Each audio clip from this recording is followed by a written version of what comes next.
Hello, good evening. എന്തൊക്കെയുണ്ട് വിശേഷങ്ങൾ? എല്ലാവരും സുഖമായിരിക്കുന്നോ? ഞാനും ആര്യനും കൂടെ വെറുതെ ഒന്ന് വൈകുന്നേരം ആയപ്പോൾ നടക്കാൻ ഇറങ്ങിയതാട്ടോ. ഞങ്ങളുടെ മുന്നിലുള്ള റോഡിലൂടെ തന്നെ തോടും വയലും പൂക്കളും ഒക്കെ കണ്ട് വെറുതെ ഒരു നടത്തം. ഒരുപാട് നല്ല ഭംഗിയുള്ള പൂക്കളൊക്കെ ഞങ്ങൾ കണ്ടു കേട്ടോ. ഞങ്ങൾ സ്ഥിരം നടന്നു പോകുന്ന വഴിയാണ്, പക്ഷേ ഇതൊന്നും നമ്മൾ തിരക്കിട്ട് പോകുമ്പോൾ ശ്രദ്ധിക്കാറ് പോലുമില്ല.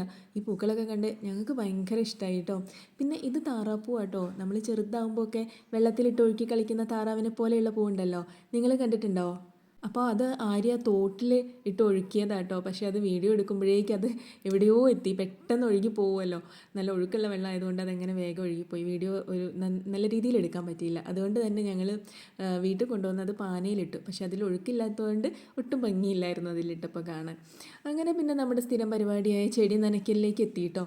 ഇവിടെ നമ്മൾ ടെറസിൻ്റെ മുകളിൽ കുറച്ച് പച്ചക്കറികൾ, ഒരുപാടില്ല, കുറച്ച് തക്കാളി, കുറച്ച് പച്ചമുളക്, വഴുതിന, അങ്ങനെ കുറച്ചെണ്ണം ഇങ്ങനെ ടെറസിൻ്റെ മുകളിൽ വെച്ചിട്ടുണ്ട്. അപ്പോൾ താഴെ വെക്കുന്നതിനേക്കാളും നല്ല വെയിൽ കിട്ടുന്നത് കൊണ്ട് തന്നെ നന്നായിട്ട് കായ ഉണ്ടാകും. അപ്പോൾ ഇതാ നമ്മുടെ തക്കാളി ഒന്ന് ഉണ്ടായി വന്നിട്ടുണ്ട് കേട്ടോ. അപ്പോൾ ഇത് കാണുമ്പോൾ നമുക്ക് ഭയങ്കര സന്തോഷമാണ് അല്ലേ. ഇത് അഗത്തിച്ചീരയാണ്. ഇതിനെക്കുറിച്ച് എനിക്ക് ആധികാരികമായി ഒന്നും പറയാൻ അറിയില്ല, കാരണം ഞാൻ ആദ്യമായിട്ടാണ് ഇത് ഉണ്ടാക്കുന്നത്. കഴിഞ്ഞ വർഷം കിട്ടിയായിരുന്നു ഞങ്ങൾക്ക് കൃഷിഭവനിൽ നിന്ന്, പക്ഷേ അന്ന് താഴെ വെച്ചത് കാരണം അത് പുഴുവരിച്ച് കേടായി പോവുകയുണ്ടായത്. അങ്ങനെ ചെടി നനയൊക്കെ കഴിഞ്ഞ് 2 ഫോട്ടോഷൂട്ടും കൂടി ആയപ്പോഴേക്കും ഇന്നത്തെ ഡേ ഫുൾഫിൽഡ്. Okay, by.